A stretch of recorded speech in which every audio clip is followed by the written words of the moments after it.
اول حصہ چہارم میں ہے۔ حاضرین، اس کے بعد حضرت امام ربانی رحمۃ اللہ علیہ اہل سنت و جماعت کی حقیقت کیا ہے اور اہل سنت و جماعت کون ہے، کیا کرنا چاہیے، اس کی تھوڑی سی وضاحت اور تفصیلات ہیں، مگر ایک بات میں عرض کر رہا ہوں۔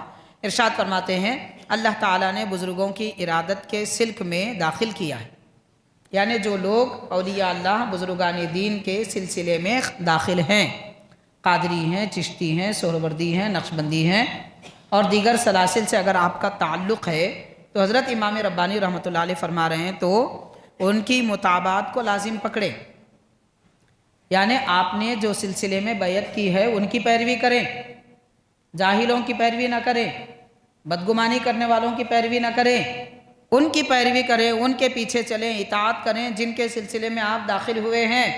آپ قادری ہیں تو غوث پاک کے طریقے پر چلیں، رافضیوں کے وہابیوں کے طریقے پہ نہ چلیں۔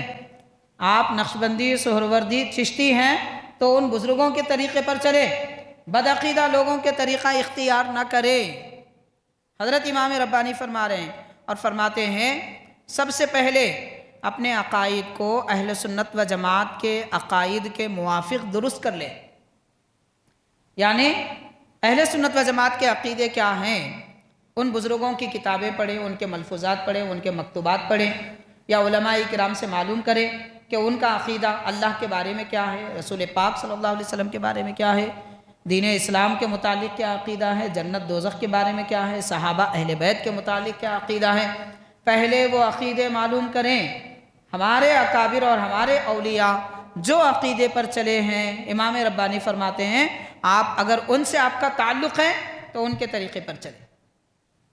لیکن افسوس آج یہ دیکھا جا رہا ہے کہ لوگ اپنے آپ کو قادری لکھتے ہیں، طریقہ رافضیوں کا اختیار کرتے ہیں، اپنے آپ کو نقشبندی لکھتے ہیں اور طریقہ روافض اور بدعقیدہ لوگوں کا اختیار کرتے ہیں۔ تو جن کے طریقے سے جڑے ہوئے ہیں، جن کے سلسلے سے جڑے ہوئے ہیں، ان کے طریقے پر چلے۔ یہ حضرت امام ربانی رحمۃ اللہ علیہ فرما رہے ہیں۔ اس کے بعد فرما رہے ہیں دوسرا، پہلے تو یہ کہ اپنے عقیدے اہل سنت کے عقیدے کے مطابق درست کر لیں۔ دوسرا فرماتے ہیں فرض و سنت، واجب و مندوب، حلال و حرام اور مکروہ و مشتبہ کا علم حاصل کریں۔ مطلب آپ جاہل نہ رہیں، فرض کیا ہے معلوم کریں۔ کیا معلوم ہے ہم کو فرض کیا ہے؟ اتنا معلوم ہے خالی کہ 5 وقت کی نمازیں فرض ہے، رمضان کے روزے فرض ہے، زکوٰۃ دینا فرض ہے۔ کیا ان کے سوا اور فرائض نہیں ہے؟ ماں باپ کی خدمت کرنا بھی ایک فرض ہے، پڑوسی کا حق دینا بھی ایک فریضہ ہے، بیوی کا حق دینا بھی ایک فریضہ ہے۔ تو کتنے فرائض ہیں وہ پہلے فرائض معلوم کریں۔ سنتیں کیا ہیں یہ معلوم کریں۔ آج سنتیں تو نہیں معلوم مگر غیروں کے طریقے پہ چلتے ہیں، نہ کھانے کی سنتوں کا پتہ، نہ سونے کی سنتوں کا پتہ، نہ جمعہ کے دن کی سنتوں کا علم ہے، بس جمعہ کے دن نماز پڑھنے کے لیے بھی آتے ہیں۔ بڑا افسوس ہوتا ہے دیکھ کر ہماری قوم کا حال۔ حاضرین، خون کے آنسو رونے کی بات ہے، خون کے آنسو رونے کی بات ہے۔ جمعہ کے دن بھی مسلمان مسجد میں ہفتے میں ایک بار کیوں نہ ہو نماز پڑھنے کے لیے آتا ہے، نہ اس کا لباس مسلمانوں کا، نہ اس کے بال مسلمانوں کے، نہ ہی مسجد میں آنے کا انداز مسلمانوں کا۔ مسجد میں لوگ داخل ہو رہے ہیں، سر پہ ٹوپی نہیں ہے، سر پہ ٹوپی نہیں ہے، سنت کیا ہے پتہ نہیں ہے۔ پیارے نبی علیہ الصلوۃ والسلام کبھی کسی بھی وقت سوائے حالت احرام کے ننگے سر کو تو دیکھا ہی نہیں گیا حضور پاک صلی اللہ علیہ وسلم کے۔ آپ ٹوپی پہنتے، امامہ باندھتے، دین پر چلنے کا دعویٰ کرتے ہیں، اپنے آپ کو مسلمان مانتے ہیں اور طریقہ یہودیوں کا ہے۔ عیسائی سر پہ ٹوپی نہیں پہنتے، ہم بھی نہیں پہنتے۔ یہودی ہاف آستین کے کپڑے پہنتے ہیں، ہم بھی پہنتے ہیں۔ مسجد میں آتے ہیں نماز پڑھنے کے لیے اور اتنا چھوٹا لباس کہ بھائی جھکے تو رکوع کرے تو پچھلا حصہ نظر آتا، معاذ اللہ۔ یہ کیسا لباس پہن کے آ رہے ہیں اللہ کے گھر میں؟ کیا کرے ہماری قوم کا حال اتنا برا ہے۔ اب کچھ بولے تو رہن دو بھائی مولوی صاحب، لوگ چاند پہ جا رہے ہیں، آپ اب تک جو ہے یہاں لباس کی بات کر رہے ہیں۔ تو بھائی میرے، آپ کو چاند پہ جانے کو نہیں پیدا کرا اللہ تعالیٰ۔ اللہ تعالیٰ آپ کو دنیا میں زمین پہ سجدہ کرنے کو پیدا کرا۔ وہی بول رہے ہیں ہم بھی کہ آپ سجدہ تو صحیح کر لو کم از کم، کہ جھکے تو آپ کا شرٹ تو نہ اٹھے،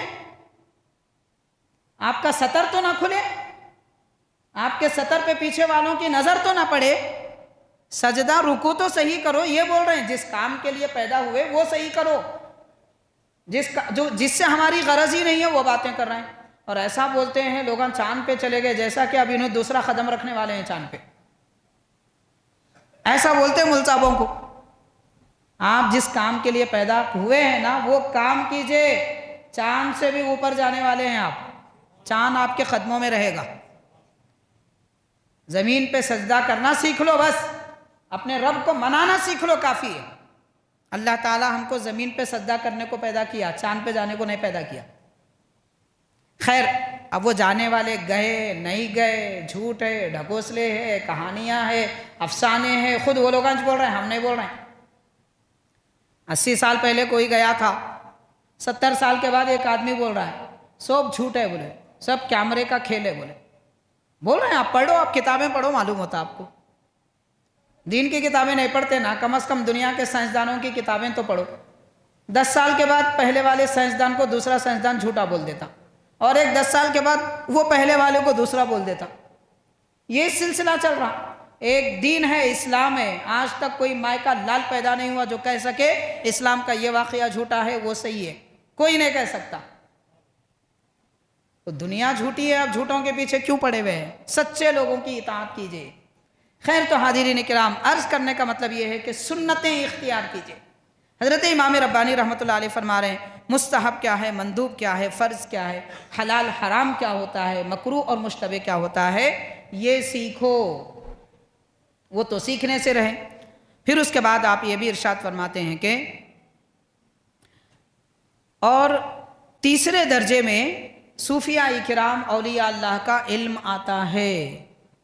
پہلے عقیدہ درست کرو، بعد میں فقہ سیکھو، اس کے بعد تصوف کا درجہ آتا ہے۔ اب آج کل لوگ کیا کر رہے ہیں؟